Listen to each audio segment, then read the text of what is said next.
Hey INFPs, the name is Erik Thor, and in today's video I want to talk about why INFPs can sometimes struggle with body image and why INFPs sometimes feel ugly. And in today's video I want to talk about how you can become more confident in yourself and in how you look and how you can become more comfortable with your own body. Now the truth is, we have a conventional general standard for what we think beauty is, and in general beauty tends to align with having straight linear faces that are symmetrical, and in general we tend to present ourselves in a certain way, and we tend to all try to standardize our looks to be more like this kind of ideal. But a lot of the time this ideal has little to do with what actual beauty is, which means that a lot of the time our opinions about what beauty is are more shaped by what we are used to. So what faces we grow up seeing on the television, what things we're used to seeing around us, and so on and so forth. And so it makes us feel comfortable because we've seen it before and we know what it is and we know it's a human face. And today with tools like Midjourney and with AI generating photos and things like that, we're moving towards more and more standardized opinions about what looks are and what people are supposed to look like, right? Because now AI is learning by going over all photos and learning to decompress it. And now whenever you ask for a person, you're getting this person, the same person over and over again. So the conventional standard and beauty norm is stronger than ever. And so most of us end up with a lot of anxiety about this because most of us end up feeling like we don't really fit into this ideal. We don't look like other people of our gender. We don't look like and fit into how we think we're supposed to look like and what we think is conventional, what we think is normal, and what we think people are supposed to be like, right? And this can breed a sense of alienation and discomfort in the sense that you feel like you're different from others, or you feel like there's something wrong with you, or you feel like, people won't like you or won't approve of you or how you look or how you are. But there's ways to break this general cycle and to become more connected to yourself and to learn to love your body and how you look and who you are. And the most important thing, I think, is recognize that you feel how you act, and what you do and how you are makes a big difference for how you look at yourself, right? It's very easy to look at yourself from the eyes of other. The problem is we don't know who this other person is. We can judge our body and say, oh, my nose is too big. Compared to what? Oh, my eyes are too small. Compared to who? And a lot of the time we don't have these kind of things clearly laid out for us. These are just voices in our head that we keep repeating to ourselves.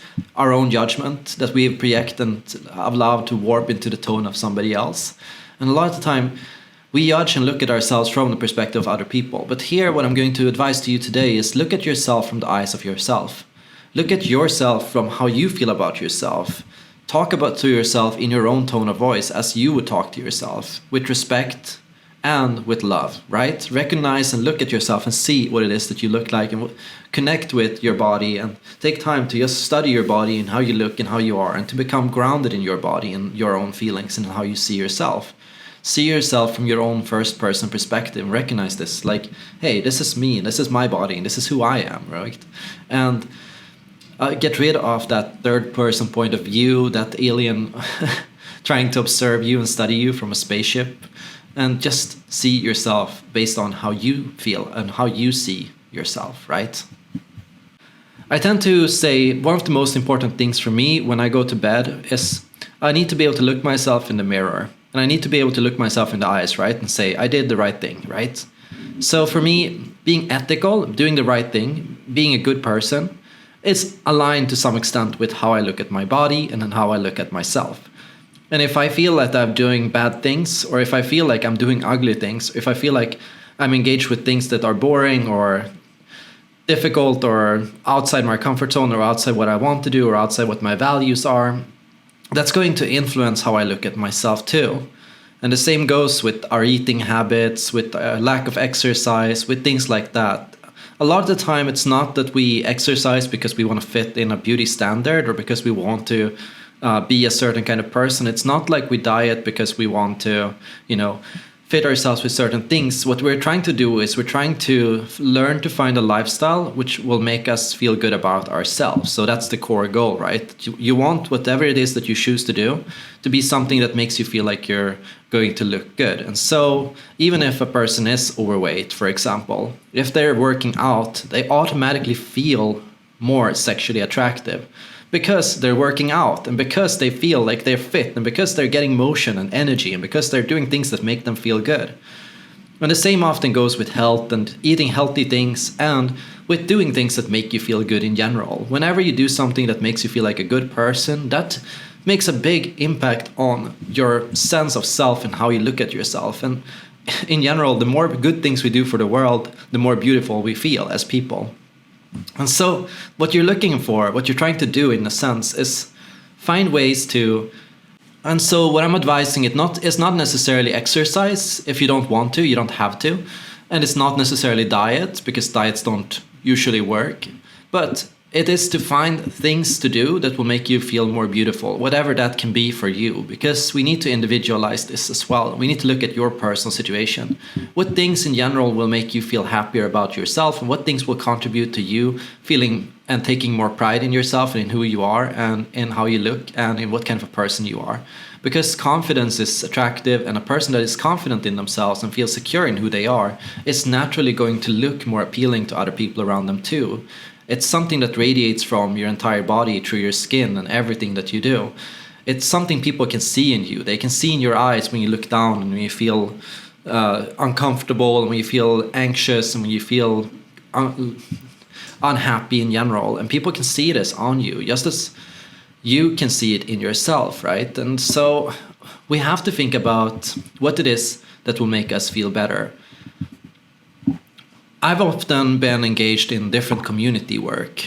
I've been engaged with nonprofits, environmental organizations, animal rights, and with different forms of actions. And doing these things, going out, organizing events, helping people, all those things have contributed to me feeling better about myself. And so that's something I can really recommend. When you feel like you feel alone, or when you feel like you're struggling to fit in, or when you feel like you're not happy in a sense, what you want to do is find things that you can do for other people, because by doing good things for other people, you're doing good things for yourself. And so a lot of the time, by taking the things that you feel inside you and by thinking about them and holding to them for a second, you can recognize that, hey, I'm currently not feeling great.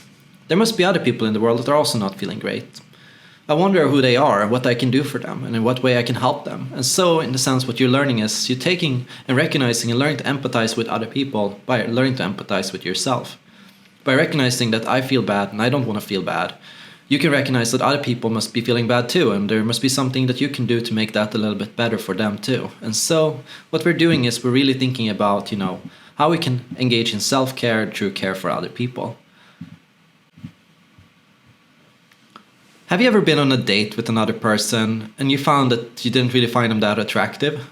In general, there is a trick that you can use to actually become instantly more attracted to another person, and that is look them in the eyes. A lot of the time, by just looking somebody in the eyes for a longer period of time, that person starts to magically become more attractive to us, just from the sheer act of looking somebody in the eyes. Because what we're starting to see, what we're really doing is we're starting to open to seeing the soul of another person. We're starting to recognize that, hey, this person is a person, an individual with feelings. We can, in their eyes, we can see what it is that they're feeling. We can see how dilated their pupils are. We can see all these things, and our body has all these has all this capacity inside it to read human body language and things that happen. And so from seeing this and from seeing another person's personality, by getting them to open up about difficult struggles they had in their life and how they overcame them, by hearing about things that a person is dealing with and what they're doing about it, we're getting more and more confidence and interest in another person. We're recognizing what good qualities they have, what beautiful things that they have inside them, and we're learning to see the beauty inside another person too. And so we're finding once again that the people that are the most attractive in general are the people that are able to be the most open about what it is that they are going through, the people that are the most able to put themselves out there, and the people that are able to look you in the eyes, the people that are able to build a bond of trust and connection with other people, the people who are not trying to hide themselves away from the world. Because shame is ugly. And in a sense, when we think about it, the more shame we feel and the more we go into this feeling of shame, the more ugly we feel. And that's often why when people start going down a bad trail and they start doing bad things, a lot of the time they think, yeah, I'm going to get away with this and people are not going to know about it and nobody's going to find out, And a lot of the time this can justify the action, right? But you remember, you're going to remember for the rest of your life and you're going to have to live with this, right? And every small little dumb thing that you do and every small little sheet that you engage in, every little thing, contributes and adds up. A few things are fine and in the scope of what it means to be human, because we all do stupid things and we all make mistakes. But the question is, can you own these experiences and the fact that you did them and the fact that they happened, and can you understand why they happened? And can you take a responsibility and can you learn from the experience and try to be better tomorrow, right? I've seen that body language and my own body language is directly connected to what I did during that day. For example, if I spent the entire day stressed and angry over work and staring at my computer screen, trying to fix some kind of line of code because I'm a programmer that doesn't work, And if I go and look myself in the mirror after that, I'm going to have this serious, bored, deadpan expression and I'm going to feel ugly because I did something that made me feel ugly, right? And so if I go out in nature, if I spend an entire day out in nature and I look at the sun and I let it kiss my cheeks, and if I let myself just enjoy that experience, I see more puffiness in my cheeks, more warmth, and I feel more energy and enthusiasm in my eyes, and I see everything in my body, and I feel so much more happy about myself. And so that's another piece of advice. Go and do things that make your natural, confident body language come out. Go and engage and live your life in a way that will make you happy about yourself. And go and think about what it is that you can do to feel more connected to your own body and to who you are and how you look. Thanks everyone who tuned in, and what's your struggle with body image, and how do you feel about yourself and how you look, and what kind of things make you feel and more happy with your body and how you look at yourself?